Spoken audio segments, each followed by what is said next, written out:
lagay.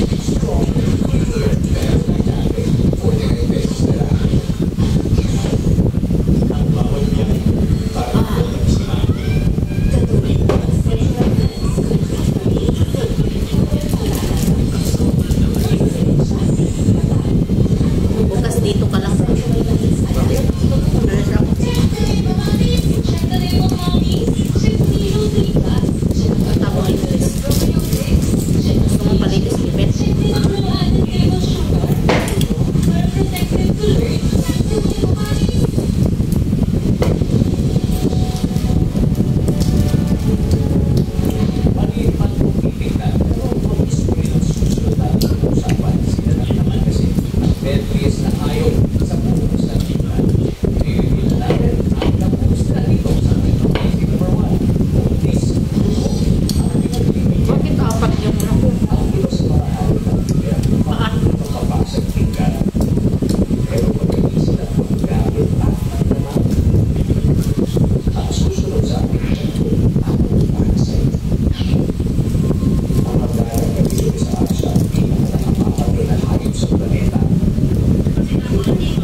namin, late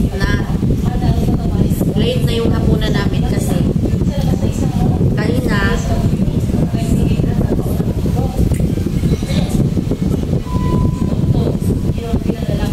tinanghali nagising, wala nang kain sa ano. Hindi na ako nakakain siya ng umaga kasi pasok siya sa school. Hindi naman talaga ako kumakain sa umaga. diretso tanghali. Kaso, hindi ako nakakain sa tanghali dahil nagmamadali na guys. Naghahabol sa magbayad ng electric. Kaya walang kain. Malayo yung pinuntahan ko kung saan ako magbayad. Anong oras na nakapag-tanghalian? Mga alas. Anong oras yun ah? Mga alas 3 siguro. Nakadami ang kain. So, ayan. Ngayon pa lang nakaramdam ng gutom. Kaya late na yung hapunan na.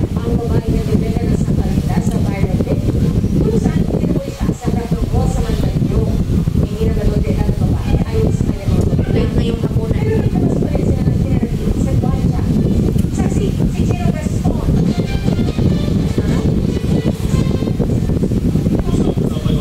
Kainin ko to kasi hindi na ito masarap pag pinabukasan. Ayaw ko na kainin pag punta ng bukas.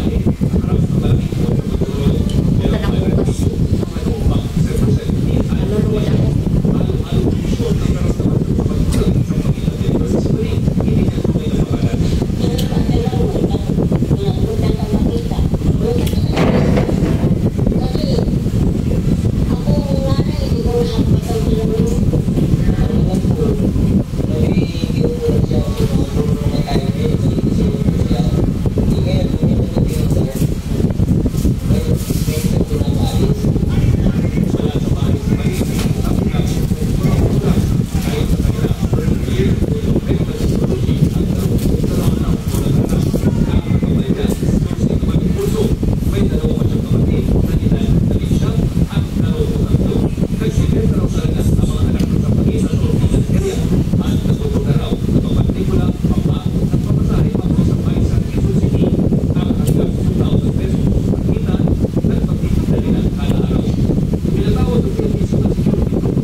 Sa kalimutan sa mga kapatid agency, mag-i-issue